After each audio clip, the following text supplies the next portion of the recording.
எண்ணமெல்லாம் சிறகடிக்கும், எண்களெல்லாம் வழி கொடுக்கும், எந்நாளும் ராஜமுகம், எளியோரின் ஏறுமுகம். எந்த நிலை வந்தாலும் வந்த நிலை மாறாத நமது Rajanilai. Rajanilai TV, channel of astrology.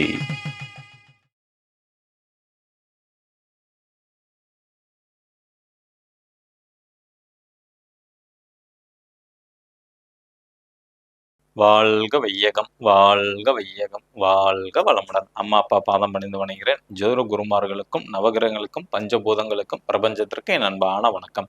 கதிரவன் மதியம் அங்காரகன் முந்தியும் கருணை உள்ள சுரதம் குருவும் காரவன் காரியம் ராகுவும் கேதும் கருதுமிகு சுகமாக 11ஆம் இடம் வந்து உச்சநிலை நின்று பரிவோடு மகிழ்ந்து அருள் செய்யும் என்றோம். உலகெங்கும் உள்ள ராஜநிலை டிவி ரசிக பெருமக்கள் அனைவருக்கும் உற்சாகமான கலை வணக்கம்.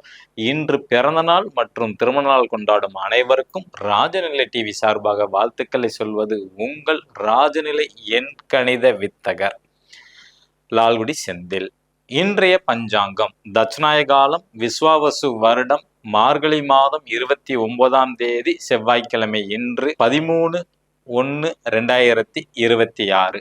நல்ல நேரம் காலை 10:30 மணி முதல் 11:30 மணி வரை, மாலை 4:30 மணி முதல் 5:30 மணி வரை, கௌரி நல்ல நேரம் மதியம் 1:30 மணி முதல் 2:30 மணி வரை, இரவு 7:30 மணி முதல் 8:30 மணி வரை, ராகு காலம் மதியம் 3 மணி முதல் 4:30 மணி வரை, குளிகை நேரம் மதியம் 12 மணி முதல் 1:30 மணி வரை, யமகண்டம் காலை 9 மணி முதல் 10:30 மணி வரை. இன்று வடக்கு சூலம், வடக்கு திசை நோக்கி புதிய முயற்சிக்கு போறவங்க மட்டும்தான் இந்த பரிகாரம். ரெகுலரா நீங்க வேலைக்கு போறவங்களுக்கு இது கிடையாது. ஒரு டம்ளர் பால் சாப்பிட்டுட்டு போறது சிறப்பு. இன்றைய திதி தசமி திதி மாலை 5:36 வரை, பின்பு ஏகாதசி திதி. நட்சத்திரம் விசாக நட்சத்திரம், யோகம் சூலம் நாம யோகம், கர்ணம் பத்திரை கர்ணம் மாலை 5:36 வரை, பின்பு பவகர்ணம். சந்திராஷ்டமம் ரேவதி நட்சத்திரம் மீன ராசிக்கு. கிரக நிலவரங்கள்: மிதுன ராசியில் குரு பகவான், சிம்ம ராசியில் கேது பகவான், விருச்சக ராசியில் சந்திர பகவான், தனுசு ராசியில் சூரிய பகவான், செவ்வாய் பகவான் மற்றும் சுக்கிர பகவான், மகர ராசியில் புதன் பகவான், கும்ப ராசியில் சனி பகவான் மற்றும் ராகு பகவான். இந்த மாதம் ஃபுல்லாகவே நம்ம பார்த்தீங்கன்னா ஃபர்ஸ்ட் 2026 ஆண்டு பலன் பார்த்துக்கிட்டு இருக்கிறோம். அதுக்கப்புறம் தை மாத பலனை பார்த்துக்கிட்டு இருக்கிறோம். இன்னைக்கு பார்த்தீங்கன்னா விருச்சிக ராசிக்கு இந்த தை மாத பலன்கள் எப்படி இருக்கும் அப்படிங்கிறத நம்ம பார்க்க போகிறோம். இதில் முக்கால்வாசி பார்த்தீங்கன்னா இது வரைக்கும் விருச்சிக ராசியில் பிறந்தவங்க அவங்க அம்மா மேலே பாசம் இல்லாமல் இருந்தாங்கன்னால், ஒருவேளை இருந்தாங்கன்னால் இந்த தை மாசத்துல அம்மா மேல ரொம்ப பாசம் வரும். அவங்க மேல ஒரு அக்கறை ஏற்படக்கூடிய காலங்கள் இந்த காலகட்டம். அதே மாதிரி பூர்வீக சொத்து சம்பந்தப்பட்ட எந்த பிரச்சனையா இருந்தாலும் அதுக்கு ஒரு முற்றுப்புள்ளி, ஒரு தீர்வு உங்க சைடு கிடைக்கும். விருச்சிக ராசியில பிறந்தவங்களுக்கு நன்மை கிடைக்கும். பூர்வீக சொத்து, பேர் புகழ் ஏற்படும். அதே மாதிரி அதிகமா நீங்க உணவு சாப்பிடுவீங்க, ஸ்வீட் அதிகமா எடுத்துக்குவீங்க, அந்த மாதிரி வரும். மனம் மட்டும் கொஞ்சம் சஞ்சலத்தோட காணப்படும் இந்த ஒரு மாசத்துக்கு, தை மாசத்துக்கு மட்டும்தான். ஓகேங்களா? நிலம், வாகனம், இடம் சம்பந்தப்பட்ட விஷயங்கள், சொத்து சம்பந்தப்பட்ட விஷயங்கள் சேர்க்கை உண்டு. நிலப்புலன் சேர்க்கைகள் கிடைக்கும். அம்மா வழி உறவுனால உங்களுக்கு நன்மைகள் நடக்கும். விருச்சிக ராசியில பிறந்தவங்களுக்கு அவங்க தாய் வழி உறவுனால பல நன்மைகள் தை மாசத்துல கிடைக்கும். பயணங்கள் ஏற்படும். ஓகேங்களா? அந்த பயணத்துல போறனால ஜீரண கோளாறு அல்லது பாத்தீங்கன்னா வாயு கோளாறு ஏற்படும். ஏன்னா வெளியில நீங்க பயணம் போகும்போது ஹோட்டல்ல சாப்பிடுவீங்க, அது சரி இருக்காது, சரியா ஜீரணம் ஆகாது. அதனால கொஞ்சம் சாப்பாடு விஷயத்துல கொஞ்சம் கவனம் செலுத்த வேண்டும். தோல் சம்பந்தப்பட்ட பிரச்சனைகள் வர வாய்ப்புகள் உண்டு. அப்போ என்னன்னா நீங்க ரெகுலரா பயன்படுத்தக்கூடிய சோப்பு இதெல்லாமே பிராண்டை மாத்தினீங்கன்னா அந்த தோல் சம்பந்தப்பட்ட பிரச்சனைகள் வரும். ஓகேங்களா? நீண்ட தூரம் பயணமும் ஏற்படும். ஓகேங்களா? விருச்சிக ராசியில பெண்கள் பிறந்திருந்தால் அவங்களுக்கு யூட்ரஸ் சம்பந்தப்பட்ட சில இடையூறுகள் வந்துட்டு போகும். ஒண்ணு அவங்களுக்கு பாத்தீங்கன்னா மாதம் மாதம் வரக்கூடிய மாத விலக்கு தள்ளி போகலாம், அல்லது நீர் கட்டி இருக்குது. இந்த மாதிரி சின்ன சின்ன இஷ்யூ அவங்களுக்கு ஒரு ட்ரபிள் வரதுக்கான அமைப்புகள் உண்டு விருச்சிக ராசியில பிறந்த பெண்களா இருக்கும் பட்சத்தில். ஓகேங்களா? இவங்க தந்தை மேலும் தந்தையோட பாசம் இவங்களுக்கு கிடைக்கும். விருச்சிக ராசியில பிறந்தவங்களுக்கு இவங்க அம்மா மேல பாசம் வைப்பாங்க. ஆனா அவங்களோட தந்தை இந்த விருச்சிக ராசியில பிறந்தவங்களுக்கு கொஞ்சம் பாசம் அதிகமாகவே இருக்கும். இப்ப நம்ம மாணவர்களுக்கு பார்க்க போறோம். அதாவது 5வது வரைக்கும் படிக்கிறவங்களுக்கு பாத்தீங்கன்னா நல்ல ஒரு அமைப்பு உண்டு.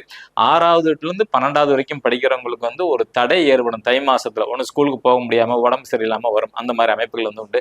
அல்லது படிக்கிறதுல ஞாபக மறதி இருக்குது அப்படிங்கிற ஒரு கம்ப்ளைண்ட் வரும். கொஸ்டின் ஆன்சர் கேட்கும் போது பதில் சரியா சொல்ல முடியாம போகும். இந்த ஒரு மாசத்துக்கு மட்டும்தான்.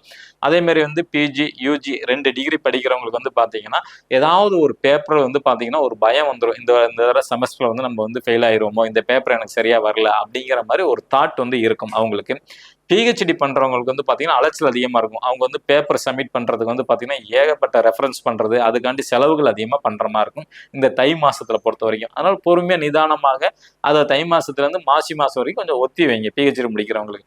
போற்றி தேர்வுக்காண்டி படிக்கிறவங்களுக்கு வந்து நல்ல ஒரு அமைப்பு, வெற்றி வாய்ப்பு வந்து கிடைக்கும். ஓகே, அடுத்தது வேலை வாய்ப்பு. விருச்சிக ராசியில பிறந்தவங்களுக்கு தை மாசம் எப்படி இருக்கும்? வேலை நிச்சயமாக கிடைக்கும்.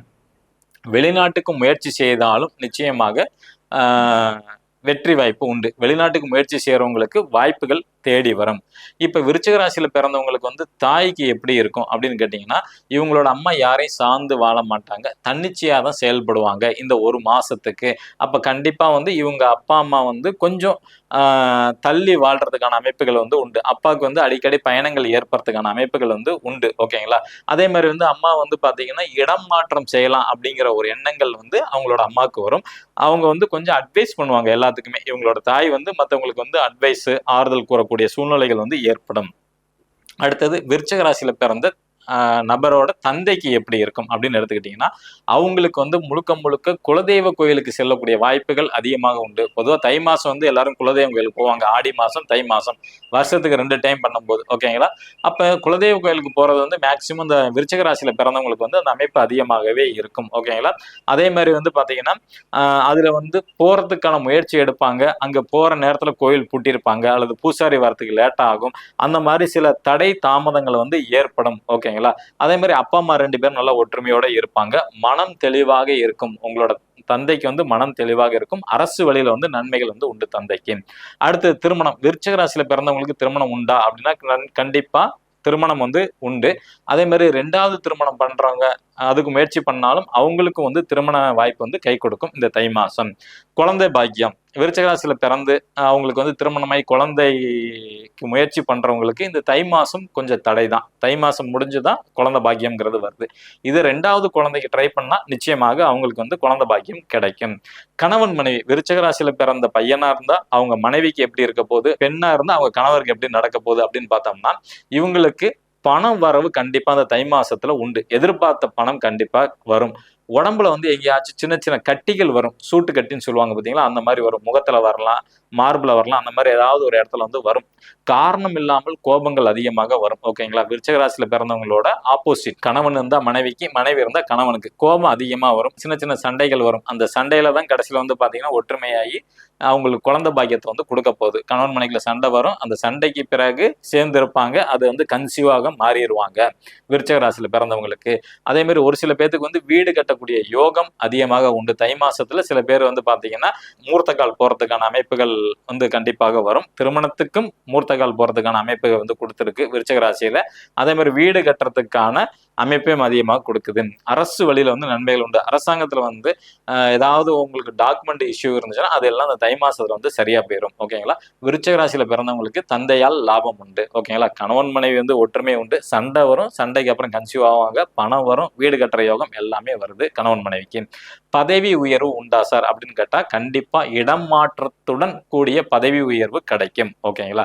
கூட பிறந்தவங்களுக்கு எப்படி இருக்கும் அப்படின்னு எடுத்துக்கிட்டீங்கன்னா, இதுல வந்து இளைய சகோதர சகோதரி, தம்பி தங்கச்சி விருச்சிக ராசியில உள்ளவங்களுக்கு வந்து பாத்தீங்கன்னா அவங்களுக்கு அனைத்து விஷயமும் கை கொடுக்கும். அதாவது நன்மையும் உண்டு, தீமையும் உண்டு. விருச்சிக ராசியில பிறந்த நபரோட தம்பி தங்கச்சி யாரு இருந்தாலும் அவங்களுக்கு வந்து 50 நன்மை 50 வந்து தீமை அப்படிங்கிற மாதிரி தான் எடுத்துக்கணும் அவங்களை பொறுத்த வரைக்கும். மூத்தவங்க அண்ணன் அக்கா யாராச்சும் இருந்தா அவங்களுக்கு இடமாற்றத்துடன் பயணங்களை வந்து கொடுக்கும். ஒண்ணு வீடை மாத்துவாங்க, இல்ல வீட்டுல உள்ள பொருட்களை வந்து மாத்தக்கூடிய அமைப்புகள் வந்து உண்டு. அவர் எல்லாத்துக்கும் அட்வைஸ் பண்ணக்கூடிய சூழ்நிலையில வந்து இருப்பாங்க. அதிகார போரணையோட இருக்கும். அட்வைஸ் பண்ணக்கூடிய சூழ்நிலை வந்து உண்டு. வியாபார திறன் அதிகரிக்கும். அதாவது வந்து அவங்களோட மைண்ட் ஃபுல்லா பிசினஸ் பிசினஸ் பிசினஸ் அந்த மாதிரி அமைப்புல வந்து இருப்பாங்க. அவங்களுக்கு வந்து தோல் சம்பந்தப்பட்ட பிரச்சனை அல்லது வந்து காது சம்பந்தப்பட்ட பிரச்சனை வர்றதுக்கான வாய்ப்புகள் உண்டு. விருச்சிக ராசியில பிறந்தவங்களோட அண்ணனுக்கு வந்து தோலோ அல்லது அல்லது காது வலியோ வரதுக்கான வாய்ப்புகள் வந்து உண்டு. அடுத்து வந்து பாத்தீங்கன்னா அரசியல்ல விருச்சக ராசியில பிறந்தவங்க அரசியல்ல இருக்கிறாங்க அப்படின்னா அவங்களுக்கு வந்து பாத்தீங்கன்னா எதிர்பார்ப்பு ஏமாற்றத்தை கொடுக்கும். ஓகேங்களா, இந்த தை மாசம் மட்டும்தான். ஓகேங்களா, விரக்தி மனப்பான்மையில இருப்பாங்க. நம்ம ஒண்ணு நினைச்சோம் அது ஒண்ணு நடக்குதா அப்படிங்கிற ஒரு எண்ணங்கள் வந்து கண்டிப்பாக ஓடிக்கிட்டே தான் இருக்கும். அதனால வந்து என்ன ஆகும்னா இவங்க ஆன்மீகம் சம்பந்தப்பட்டது அல்லது கடவுளே இல்லடா போ அப்படிங்கிற மாதிரி எண்ணங்கள் கூட உருவாகும். இவங்களுக்கு வந்து நரம்பு சம்பந்தப்பட்ட பிரச்சனைகள் வரும். அரசியல் இருக்கவங்களுக்கு வந்து நரம்பு தளர்ச்சி, நரம்பு சம்பந்தப்பட்ட விஷயங்கள்ல வந்து கொஞ்சம் கவனமாக இருக்க வேண்டும். மாச கடைசியில கொஞ்சம் கொஞ்சமா இவங்களுக்கு வந்து மாற்றங்கள் ஏற்படும். தை மாசம் முடியும் போது சின்ன சின்ன மாற்றங்கள் வந்து வரும். கொஞ்சம் கேஸ் ட்ரபிள், வாயு தொல்லை வந்து இருக்கும், அல்லது கை கால் மூட்டு வலி வந்து வரும். இவங்களுக்கு காரிய தடை வந்து உண்டு அரசியல இருக்கிறவங்களுக்கு. இது தை மாசத்துக்கு உண்டான பலன் விருச்சக ராசிக்கு நம்ம பார்த்துருக்குறோம். அடுத்தது புதுசா பார்க்கக்கூடிய நண்பர்கள் வந்து பாத்தீங்கன்னா இந்த மாதிரி ஒரு பர்மனன்ட் மார்க்கர் வாங்கிக்கிங்க. இந்த மார்க்கரை பயன்படுத்தி உங்க ராசிக்கு உண்டான நம்பரை வந்து கையில எழுதுங்க மணிக்கட்டுல.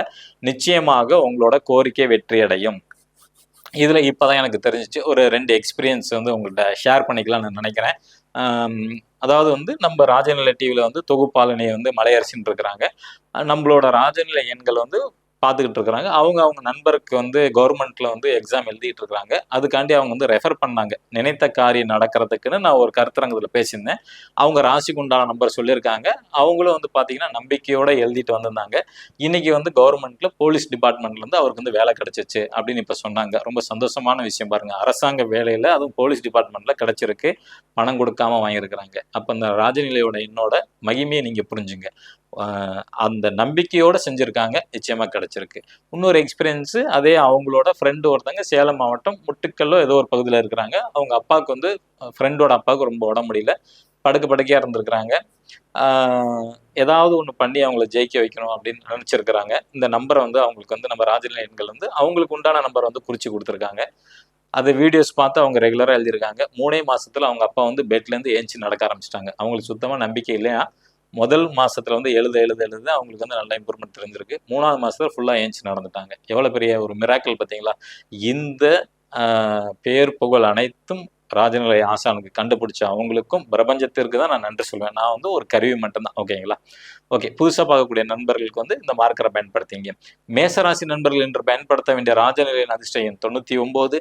ரிஷபராசி நண்பர்கள் என்று பயன்படுத்த வேண்டிய ராஜநிலையின் அதிர்ஷ்ட எண் 95. மிதுன ராசி நண்பர்கள் என்று பயன்படுத்த வேண்டிய ராஜநிலையின் அதிர்ஷ்ட எண் 33. கடகராசி நண்பர்கள் என்று பயன்படுத்த வேண்டிய ராஜநிலையின் அதிர்ஷ்ட எண் 29. சிம்ம ராசி நண்பர்கள் என்று பயன்படுத்த வேண்டிய ராஜநிலையின் அதிர்ஷ்ட எண் 22. கன்னிராசி நண்பர்கள் என்று பயன்படுத்த வேண்டிய ராஜநிலையின் அதிர்ஷ்ட எண் 32. துலாம் ராசி நண்பர்கள் என்று பயன்படுத்த வேண்டிய ராஜநிலையின் அதிர்ஷ்ட எண் 52. விருச்சக ராசி நண்பர்கள் என்று பயன்படுத்த வேண்டிய ராஜநிலையின் அதிர்ஷ்ட எண் 64. தனுசு ராசி நண்பர்கள் என்று பயன்படுத்த வேண்டிய ராஜநிலையின் அதிர்ஷ்ட எண் 72. மகர ராசி நண்பர்கள் என்று பயன்படுத்த வேண்டிய ராஜநிலையின் அதிர்ஷ்ட எண் 68. கும்ப ராசி நண்பர்கள் என்று பயன்படுத்த வேண்டிய ராஜநிலையின் அதிர்ஷ்ட எண் 79. மீன ராசி நண்பர்கள் என்று பயன்படுத்த வேண்டிய ராஜநிலையின் அதிர்ஷ்ட எண் 92. உங்களுக்கு உண்டான நம்பரை வந்து மணிக்கட்டுல எழுதுங்க. எழுதும் போது உங்களோட கோரிக்கை என்னங்கிறத தெளிவுபடுத்திட்டு எழுதணும். பாசிட்டிவா எழுதணும். அவ்வளவுதான். பாசிட்டிவா நினைச்சுக்கணும். திருமணம் நடக்கணும், வீடு வாங்கணும் அப்படிங்கிற மாதிரி பாசிட்டிவ். உங்களுக்கு என்ன தோணுதோ, உங்களுக்கு என்ன தேவையோ அந்த காரியம் நடந்து முடிகிற வரைக்கும் நீங்க வந்து நினைச்சுக்கிட்டு எழுதணும். நம்பர் மட்டும் மாறும் தினைக்கும். ஆனா உங்களோட கோரிக்கையை வந்து நீங்க தினைக்கும் எழுதிட்டு வாங்க. நிச்சயமாக வெற்றி வந்து உண்டு. இந்த நாள் இனிய நாளா அமைய அடியேனும் பிரபஞ்சத்திடம் பிரார்த்தனை செய்து கொண்டு விடை பெற்றுக் கொள்வது உங்கள் ராஜநிலை எண்கணித வித்தகர் லால்குடி செந்தில். நன்றி, வணக்கம். வாழ்க வளத்துடன்.